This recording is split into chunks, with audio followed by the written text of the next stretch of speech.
நம்ம இன்னைக்கு carrot beans பொரியல் எப்படி பண்ணலான்னு பார்க்கலாம். இதுக்கு பீன்ஸும் கேரட்டும் வெட்டி வச்சுருக்கேன். பீன்ஸ் வந்து நிறையா, கேரட் ஒன்று தான் வெட்டியிருக்கேன். மற்றபடி அதுக்கு தாளிக்கிறதுக்கு வெங்காயம், கருவேப்பிலை, கடுகு, உளுத்தம்பருப்பு, பச்சை மிளகாய், கடைசியில் வந்து தூவுறதுக்கு தேங்காய். இதுதான் இதுக்கு தேவையான பொருட்கள். இப்போ ஒரு பேனில் தேங்காய் எண்ணெய் போட்டிருக்கேன். தேங்காய் எண்ணெயில் பண்ணிங்கன்னா நல்லா ஃப்ளேவர்ஃபுல்லாக இருக்கும். தேங்காய் எண்ணெயிலே பண்ணுங்கள். இந்த கடுகும் உளுத்தம்பருப்பும் போட்டிருக்கேன். கடுகு வெடித்த உடனே கருவேப்பிலை, பச்சை மிளகாய், வெங்காயத்தை சேர்த்துருங்க. கடுகு வெடிச்சிருச்சு, உளுந்து ஓரளவுக்கு செவந்துருச்சு. இப்போ நீங்கள் வெங்காயம்,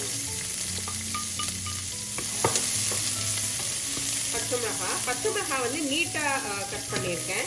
ஸோ அப்போ பீன்ஸுக்கும் பச்சை மிளகாய்க்கும் வித்தியாசம் தெரியும். ஸோ நம்ம சாப்பிடும்போது அதை எடுத்து போட்டுறதா போட்டுடலாம். அப்புறம் கருவேப்பிலை, இது எல்லாத்தையும் நல்லா வதக்கிடுவோம். இப்போ வெங்காயம் ஓரளவுக்கு வதங்கிடுச்சு. இப்போ நீங்கள் இதில் கேரட்டையும் பீன்ஸையும் சேர்த்துக்கோங்க. சேர்த்துட்டு இதை நல்லா மிக்ஸ் பண்ணி அதில் கொஞ்சம் உப்பு சேர்த்து கொஞ்சமாக தண்ணி ஊற்றி ஒரு 2 to 3 minutes வேக வச்சிருங்க. அதில் உப்பு சேர்க்குறேன்.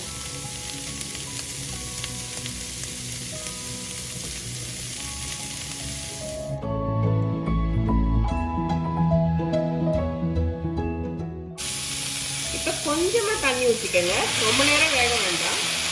ஜஸ்ட் ஒரு 2 minutesல கேரட்டும் பீன்ஸும் வெந்துடும். இதை மூடி போட்டு ஒரு 2 minutes வேக வச்சு எடுத்துடலாம். இப்போ எக்ஸாக்ட்லி ஒரு 3 minutes கிட்ட ஆயிடுச்சு. நீங்கள் உங்களோட பீன்ஸோட குவாலிட்டியை பொறுத்து தான் நீங்கள் எவ்வளோ நேரம் வேக வைக்கணும்னு இருக்குது. ரொம்ப நேரம் வேக வச்சிங்கன்னா நல்லா இருக்காது. கரெக்டாக அது ஒரு 75% வெந்தோடனே ஆஃப் பண்ணிட்டீங்கன்னா நல்லா கிறிஸ்பியாக இருக்கும். இப்போ ரெடி ஆயிடுச்சு. இதில் நீங்கள் தேங்காய் சேர்த்துக்கலாம். நீங்கள் அடுப்பை ஆஃப் பண்ணிவிட்டு தேங்காயை சேர்த்துட்டு டக்குன்னு எடுத்துடலாம் நீங்கள் அடுப்புலேருந்து. நம்ம கேரட் பீன்ஸ் பொரியல் ரெடி ஆயிடுச்சு. நீங்களும் இதை ட்ரை பண்ணி பாருங்கள். Please like, comment, share and subscribe. உங்களை எல்லாம் நான் இன்னொரு வீடியோவில் சந்திக்கிறேன். தேங்க்யூ. பாய்.